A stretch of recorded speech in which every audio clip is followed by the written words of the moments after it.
Component access and removal.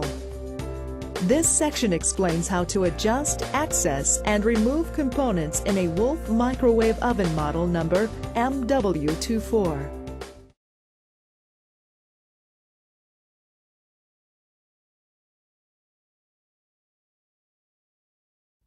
Warning: microwave ovens contain circuitry capable of producing very high voltage and current. Contact with the following components may result in serious personal injury or death: the transformer, capacitor, rectifier, magnetron, and the high voltage harness. To avoid electric shock, power to the unit must be disconnected whenever accessing and/or removing components powered by electricity or components near other electrical components. Before servicing the microwave oven, the capacitor must be discharged by shorting the connecting lead of the rectifier against the chassis with an insulated screwdriver. Failure to follow this step could result in serious personal injury or death. Note: the capacitor remains charged approximately 60 seconds after the oven is switched off. Wait for 60 seconds, then short the capacitor to the chassis. To avoid exposure to microwaves, never operate or allow the microwave oven to be operated with the door open. If it is necessary to remove the microwave oven from its installation, remember that the unit is heavy and could tip and/or fall, resulting in serious injury. Caution: metal edges may be sharp. Use caution when servicing the unit to avoid personal injury. Turntable tray and turntable support. The glass turntable tray sits on top of the turntable support, which sits on the shaft of the turntable motor. To remove the turntable tray, lift it off of the support and out of the oven cavity. To remove the turntable support, lift it straight up off the turntable motor shaft and out of the oven cavity. Choke cover.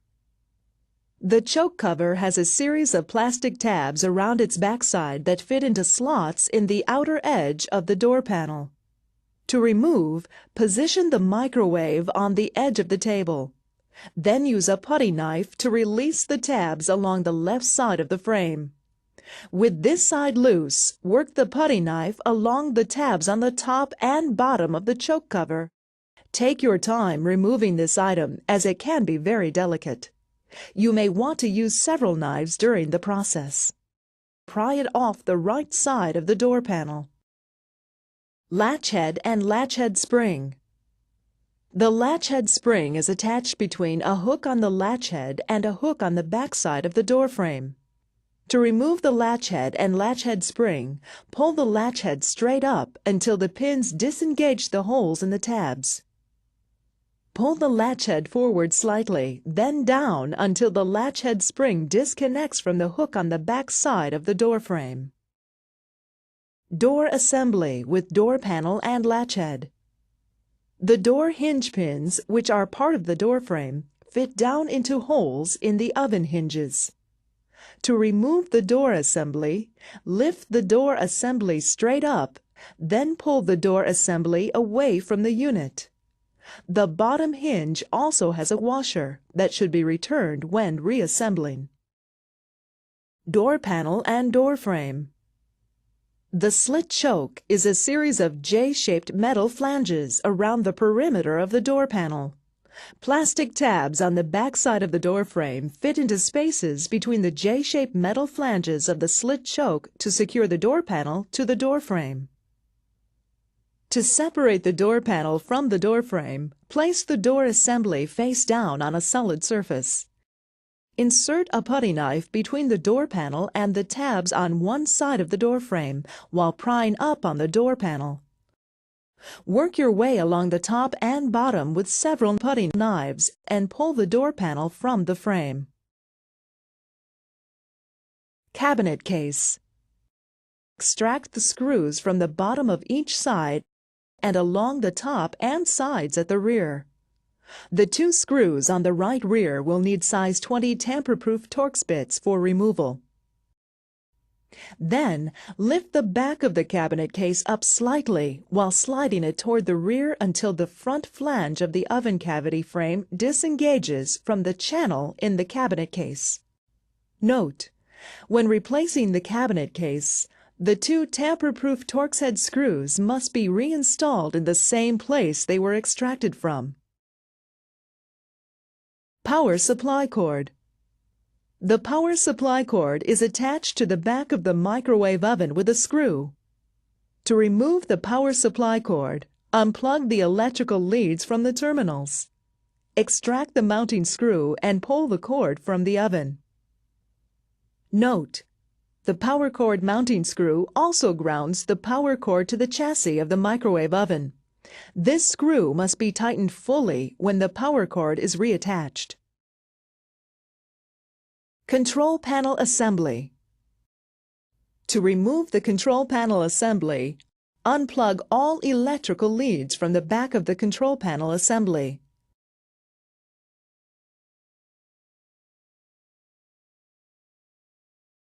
Remove the screw at the bottom of the panel. Then, slide the control panel assembly up and pull it away from the frame of the oven cavity. Switch lever. The switch lever is a molded plastic component with two pegs that fit into holes in the oven cavity frame. To remove, pull the switch lever toward the right. After the right peg clears the hole, continue pulling until the left peg clears the hole. Latch hook switch assembly. The latch hook switch assembly consists of the latch hook, door sensing switch, secondary interlock switch, monitor switch fuse, and fuse holder. To remove, use needle nose pliers to disconnect all positive lock wire connectors from the components on the assembly. Extract the two latch hook mounting screws. Flex the tabs on the latch hook outward to disengage them from the slots while pulling the assembly toward the rear of the unit. Oven lamp and lamp socket. To remove the oven lamp, turn the lamp socket 90 degrees until the lower tabs line up with the notches in the mounting hole and pull straight up. To fully remove the lamp socket, the wire leads will need to be disconnected. To do this, push a small flat blade screwdriver down into the terminal holes while pulling up on the wire leads. Magnetron fuse. To remove the magnetron fuse, use needle nose pliers to disconnect the positive lock wire connectors from the fuse. Extract the mounting screw and lift the fuse off the chassis support. Chassis support. To remove the chassis support, disconnect the ground wire from the chassis support just behind the control panel. Extract the screw from the top of the magnetron and the screw at the front end of the chassis support. Now pull the support from the appliance. Cooling fan duct, fan blade, and fan motor. To remove the fan duct, it is recommended to remove the chassis support. Disconnect the wire leads from the fan motor. Then push the fan wire leads from the slot in the fan duct. Pull the magnetron wire leads from the clip in the fan duct. Push the rear tabs of the fan duct out of the slots in the back cover while pulling the fan duct up. Then pull the fan blade from the shaft of the fan motor. Note: because Loctite is used to help hold the blade to the motor shaft, it may be necessary to hold the edge of the fan motor rotor with pliers while pulling and rotating the fan blade. Remember to add Loctite to the fan blade when reassembling. Extract the motor mounting screws from the back of the unit and lift the motor out. Magnetron duct. To remove the magnetron duct, the lamp socket and the wire harness must first be removed. Then, lift the magnetron duct from the bottom to unhook the top channel from the oven cavity. Magnetron.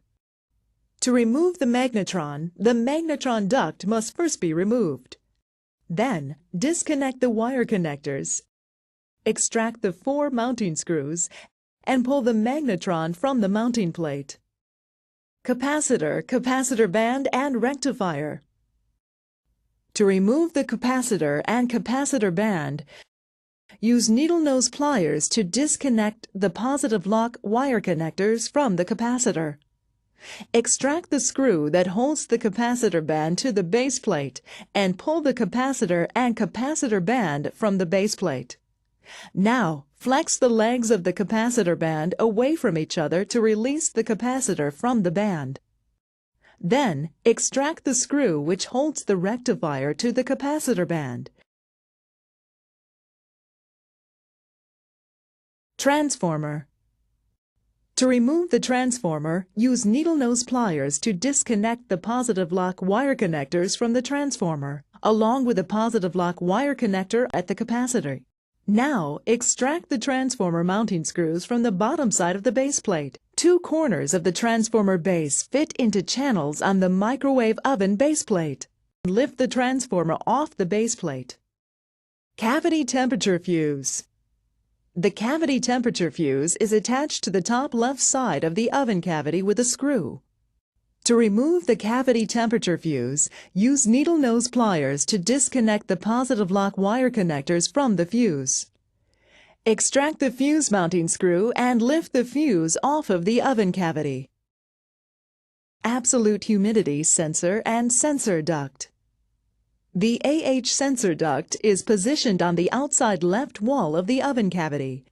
To remove the sensor, disconnect the sensor wire lead from the back of the control panel assembly. Extract the sensor mounting screw and pull the sensor from the sensor duct. The sensor duct can follow. Start by extracting the duct mounting screw from the top left flange of the oven cavity. Lower the duct slightly, pull it from the left wall of the oven cavity, and remove. Turntable motor, cushion, motor packing, and motor cover.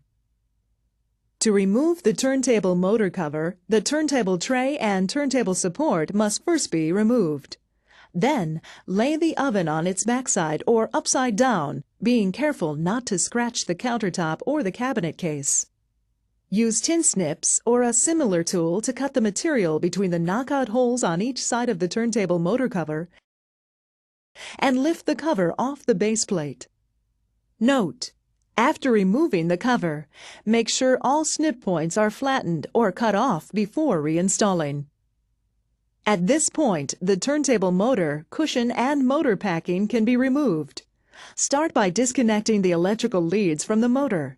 Extract the motor mounting screw from the bottom of the oven cavity and lift the motor, cushion, and motor packing from the oven cavity. Note: when reinstalling the components, make sure the motor packing and cushion are in place, but do not reinstall the motor mounting screw. Rotate the cover 180 degrees and flip it upside down. Place the tab of the cover into the channel in the base plate and use the motor mounting screw to secure the cover to the base plate.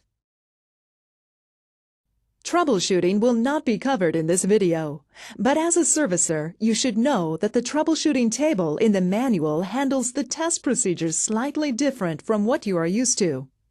Instead of describing the problem and offering a solution, the microwave troubleshooting manual offers several conditions with their related problems cross-referenced to what you can replace and check. Power Test Kit.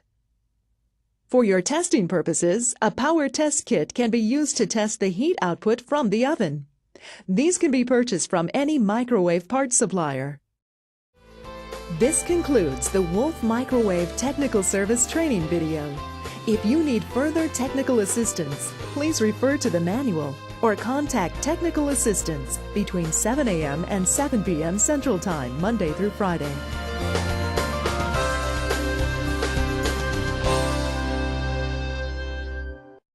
Passion fueled by Wolf.